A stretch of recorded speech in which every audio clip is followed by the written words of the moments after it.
ನಿಮ್ಗೇನಾದ್ರೂ ಯಾವಾಗ್ಲೂ ಸೋಲು, ಸುಸ್ತು, ಮತ್ತೆ ದಣಿವು, ನರಗಳ ಸೆಳೆತ, ಮತ್ತೆ ತಲೆ ಸುತ್ತು ಈ ತರ ಪ್ರಾಬ್ಲಮ್ಸ್ ಏನಾದ್ರು ಆಗ್ತಾ ಇದೆಯಾ? ಹಾಗಾದ್ರೆ ಖಂಡಿತವಾಗ್ಲೂ ಈ ಒಂದು ವಿಚಾರವನ್ನ ನೀವು ನೆಗ್ಲೆಕ್ಟ್ ಮಾಡೋ ಹಾಗೆ ಇಲ್ಲ. ಯಾಕಪ್ಪ ಅಂತಂದ್ರೆ ನಮ್ಮ ದೇಹದಲ್ಲಿ ವಿಟಮಿನ್ B12 ಅನ್ನೋ ಡಿಫಿಷಿಯನ್ಸಿಯಿಂದ ಕೂಡ ಈ ಎಲ್ಲಾ ಪ್ರಾಬ್ಲಮ್ಸ್ ನಮ್ಗೆ ಆಗ್ತಾ ಇರ್ಬೋದು. ಹಾಗಾದ್ರೆ ವಿಟಮಿನ್ B12 ಅಂದ್ರೆ ಏನು? ಇದರ ಒಂದು ನಮ್ಗೆ ಪ್ರಾಮುಖ್ಯತೆ ಏನೇನು, ಇದರ ಒಂದು ಪ್ರಾಬ್ಲಮ್ಸ್ ಏನೇನೆಲ್ಲ ಆಗುತ್ತೆ ಅಂತ ಹೇಳಿ ಇವಾಗ ತಿಳಿಸ್ಕೊಡ್ತೇನೆ, ನೋಡೋಣ ಬನ್ನಿ.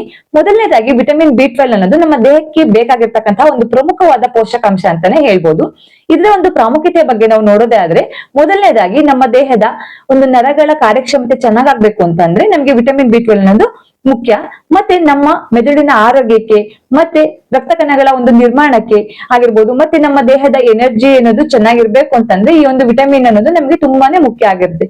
ಅವತ್ತಿನ ಒಂದು ವಿಡಿಯೋದಲ್ಲಿ ವಿಟಮಿನ್ B12 ಕೊರತೆಯಿಂದ ಆಗ್ತಕ್ಕಂತಹ ಲಕ್ಷಣಗಳು ಯಾವ್ಯಾವು, ಮತ್ತೆ ನಾವು ಯಾವ ರೀತಿ ಇದನ್ನ ಸರಿಪಡಿಸ್ಕೋಬೇಕು, ಮತ್ತೆ ಯಾವೆಲ್ಲ ಫುಡ್ ಇಂದ ನಮ್ಗೆ ಈ ಒಂದು ವಿಟಮಿನ್ ಅನ್ನೋದು B12 ಅನ್ನೋದು ನಮ್ಗೆ ಸಿಗುತ್ತೆ ಅಂತ ಹೇಳಿ ಇವತ್ತಿನ ಒಂದು ವಿಡಿಯೋದಲ್ಲಿ ತಿಳಿಸ್ಕೊಡ್ತೇನೆ, ನೋಡೋಣ ಬನ್ನಿ.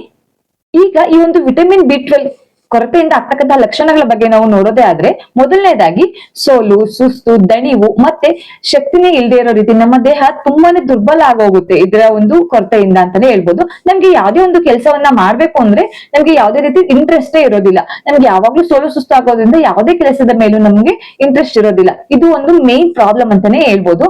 ಮತ್ತೆ ನರಗಳ ಸೆಳೆತ, ನಮ್ಮ ಕೈಕಾಲುಗಳಲ್ಲಿ ನರಗಳ ಸೆಳೆತ ತುಂಬಾನೇ ಜಾಸ್ತಿ ಆಗುತ್ತೆ. ಸಡನ್ ಆಗಿ ಕೈ ಇಟ್ಕೊಳ್ತಕ್ಕಂಥದ್ದು, ಕಾಲು ಇಟ್ಕೊಳ್ತಕ್ಕಂಥದ್ದು, ಆ ಒಂದು ಆಕ್ಟಿವಿಟಿನೇ ಮಾಡೋದಕ್ಕೆ ಆಗೋದೇ ಇಲ್ಲ ಕೈ ಕಾಲುಗಳಲ್ಲಿ.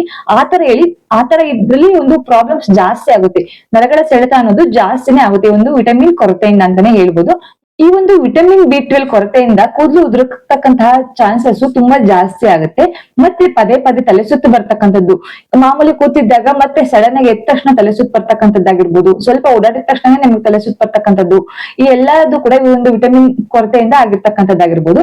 ಮತ್ತೆ ನಮ್ಮ ಚರ್ಮ ತುಂಬಾ ಬಿಳಿಯಾಗಿ ಕಾಣಿಸ್ತಕ್ಕಂಥದ್ದು ಕೂಡ ಈ ಒಂದು ಕೊರತೆಯಿಂದನೇ ಆಗಿರುತ್ತೆ. ಮತ್ತೆ ನಮ್ಗೆ ಪದೇ ಪದೇ ನೆನಪಿನ ಶಕ್ತಿ ಕುಂದಿ ಹೋಗ್ತಕ್ಕಂಥದ್ದು, ಯಾವ್ದೋ ಒಂದು ವಿಚಾರವನ್ನ ಮಾತಾಡ್ತಾ ಇರ್ತೀವಿ, ತಕ್ಷಣ ಅದು ನಮ್ಗೆ ಮರ್ತೋಗ್ತಕ್ಕಂಥದ್ದು, ಈ ಎಲ್ಲಾ ಸಿಂಪ್ಟಮ್ಸ್ ಕೂಡ ನಮ್ಗೆ ಈ ಒಂದು ಕೊರತೆಯಿಂದಾನೇ ಆಗ್ತಕ್ಕಂಥದ್ದು ಜಾಸ್ತಿ ಇರುತ್ತೆ. ಈ ಎಲ್ಲಾ ಸಿಂಪ್ಟಮ್ಸ್ ನಿಮ್ಗೆ ಏನಾದ್ರು ಆಗ್ತಾ ಇದೆ ಅಂತ ಅಂದ್ರೆ ನೀವು ನಿಮ್ಮ ವೈದ್ಯರ ಒಂದು ಸಲಹೆ ಮೇರೆಗೆ ನೀವೊಂದು ಟೆಸ್ಟ್ ನ ಮಾಡಿಸಿ ವಿಟಮಿನ್ B12 ಎಷ್ಟಿದೆ, ನಾರ್ಮಲ್ ಆಗಿದೆಯಾ, ಯಾವ ರೀತಿ ಇದೆ ಅಂತ ಹೇಳಿ ನೀವು ಕೂಡ ಚೆಕ್ ಮಾಡಿಸ್ಕೊಳ್ಳೋದು ನಿಮ್ಮ ಆರೋಗ್ಯಕ್ಕೆ ಒಳ್ಳೇದು ಅಂತಾನೆ ಹೇಳ್ಬೋದು. ನಂತರ ಈ ಒಂದು ಡಿಫಿಷಿಯನ್ಸಿಯಿಂದ ನಮ್ಗೆ ಏನೆಲ್ಲ ಪ್ರಾಬ್ಲಮ್ಸ್ ಆಗುತ್ತೆ ಅಂತ ಹೇಳಿ ಇವಾಗ ತಿಳ್ಕೊಂಡಿದ್ದೀನಿ.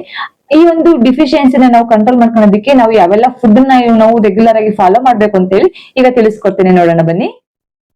ಹಾಗಾದ್ರೆ ವಿಟಮಿನ್ B12 ಇರ್ತಕ್ಕಂತಹ ಪ್ರಮುಖವಾದ ಆಹಾರಗಳ ಬಗ್ಗೆ ನಾವು ನೋಡೋದೇ ಆದ್ರೆ, ಮೊದಲನೇದಾಗಿ ಹಾಲು, ಮೊಸರು, ಮತ್ತೆ ಪನ್ನೀರು, ಹಾಲಿನ ಉತ್ಪನ್ನಗಳಲ್ಲಿ ನಮ್ಗೆ ಅತಿಯಾಗಿ ವಿಟಮಿನ್ B12 ಅನ್ನೋದು ನಿಮ್ಗೆ ಸಿಗುತ್ತೆ.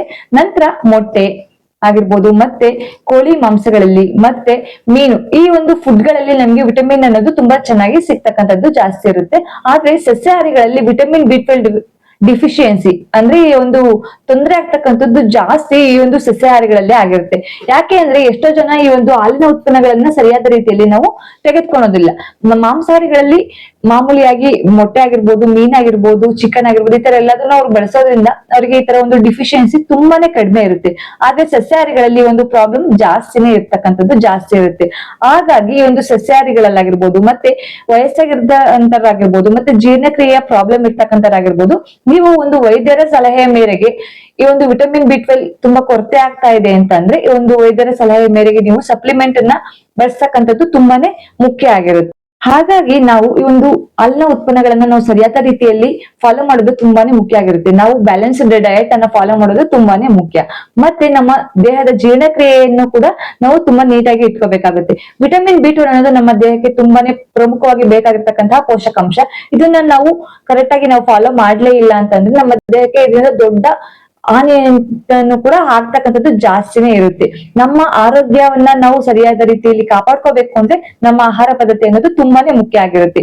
ಇವತ್ತಿನ ವಿಡಿಯೋ ನಿಮ್ಗೆ ಏನಾದ್ರೂ ಇಷ್ಟ ಆದ್ರೆ ನಮ್ಮ ಚಾನಲ್ ಅನ್ನ ಪ್ಲೀಸ್ ಲೈಕ್ ಮಾಡಿ, ಶೇರ್ ಮಾಡಿ, ಮತ್ತೆ ಸಬ್ಸ್ಕ್ರೈಬ್ ಮಾಡೋದನ್ನ ಮರೆಯಬೇಡಿ. ಮುಂದಿನ ವಿಡಿಯೋದಲ್ಲಿ ಮತ್ತೊಂದು ವಿಷಯದೊಂದಿಗೆ ಸಿಗ್ತೇನೆ. ಧನ್ಯವಾದಗಳು.